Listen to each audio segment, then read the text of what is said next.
Rotary club Sunrise ವತಿಯಿಂದ ಕಿರಣ್ ಪ್ರೌಢಶಾಲೆಯಲ್ಲಿ ರಸ್ತೆ ಸುರಕ್ಷತಾ ಜಾಗೃತಿ ಕ್ವಿಜ್ ದಿನಾಂಕ 17/1/2026 ಶನಿವಾರ ಬೆಳಿಗ್ಗೆ 9 ಗಂಟೆಗೆ Rotary club of Hassan Sunriser ವತಿಯಿಂದ ಹಾಸನದ ಕಿರಣ್ ಪ್ರೌಢಶಾಲೆಯಲ್ಲಿ ನ್ಯಾಷನಲ್ ಅಬ್ಸರ್ವೇಷನ್ ಇನ್ ಇಂಡಿಯಾ ಮತ್ತು ರೋಟರಿ ಸಂಸ್ಥೆ ಸುರಕ್ಷತಾ ಸಪ್ತಾಹ ಪ್ರಯುಕ್ತ ವಿದ್ಯಾರ್ಥಿಗಳಲ್ಲಿ ಸಂಚಾರಿ ನಿಯಮ ಮತ್ತು ಚಿಹ್ನೆಗಳ ಬಗ್ಗೆ ಜಾಗೃತಿ ಮೂಡಿಸುವ ಸಲುವಾಗಿ ಕ್ವಿಜ್ ಕಾರ್ಯಕ್ರಮವನ್ನು ಏರ್ಪಡಿಸಲಾಗಿದೆ. ಕಾರ್ಯಕ್ರಮದಲ್ಲಿ ರಸ್ತೆ ಸುರಕ್ಷತೆ ಮತ್ತು ಸಂಚಾರಿ ನಿಯಮಗಳ ಬಗೆಗಿನ ಅನೇಕ ಪ್ರಶ್ನೆ ಉತ್ತರಗಳಿಂದ ವಿದ್ಯಾರ್ಥಿಗಳಿಗೆ ಜಾಗೃತಿಯನ್ನು ಮೂಡಿಸಲಾಯಿತು.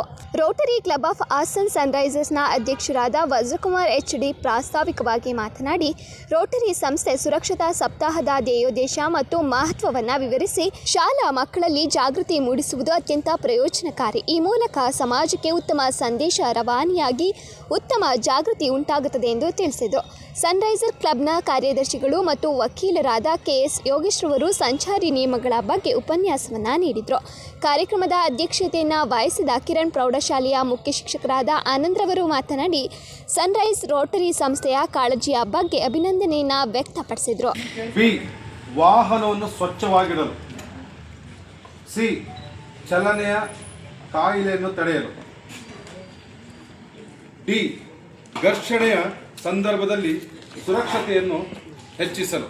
ಕಾರ್ಯಕ್ರಮದಲ್ಲಿ ರೋಟರಿ ಕ್ಲಬ್ ಆಫ್ ಹಾಸನ್ ಸನ್ರೈಸರ್ಸ್ನ ನಿರ್ದೇಶಕರುಗಳಾದ ರಾಜಣ್ಣ, ಸಿದ್ದನಂಜಪ್ಪ, ಜಂಟಿ ಕಾರ್ಯದರ್ಶಿ ಶಶೀಂದ್ರನಾಥ್, ರಾಜೇಶ್ ಮತ್ತು ಅನೇಕ ಸದಸ್ಯರು, ಕಿರಣ್ ಪ್ರೌಢಶಾಲೆಯ ಎಲ್ಲ ಶಿಕ್ಷಕರು ಮತ್ತು ಸಿಬ್ಬಂದಿಗಳು, ವಿದ್ಯಾರ್ಥಿಗಳು ಉಪಸ್ಥಿತರಿದ್ದರು. ಶಿಕ್ಷಕರಾದ ಹೊನ್ನಗಂಗಾ ಬೋವಿ ಅವರು ಕ್ವಿಜ್ ಅನ್ನು ನಡೆಸಿಕೊಟ್ಟರು. ಶಿಕ್ಷಕರಾದ ಲಿಂಗೇಶ್ ಅವರು ಕಾರ್ಯಕ್ರಮವನ್ನು ನಿರೂಪಿಸಿದರು. ಕೆಂಪು ಮನೆ, ಹಸಿರು ಮನೆ, ಹಳದಿ ಮನೆ, ನೀಲಿ ಮನೆ ಎಂಬ ವಿದ್ಯಾರ್ಥಿಗಳ ತಂಡವು ಕ್ವಿಜ್ನಲ್ಲಿ ಭಾಗವಹಿಸಿದವು. ಹಳದಿ ಮನೆ ತಂಡವು ಪ್ರಥಮ ಬಹುಮಾನ ಮತ್ತು ಕೆಂಪು ಮನೆಯ ತಂಡವು ದ್ವಿತೀಯ ಬಹುಮಾನವನ್ನು ಪಡೆಯಿತು. ವಿದ್ಯಾರ್ಥಿಗಳಿಗೆ ಬಹುಮಾನವನ್ನು ವಿತರಿಸಿ ಅಭಿನಂದಿಸಲಾಯಿತು.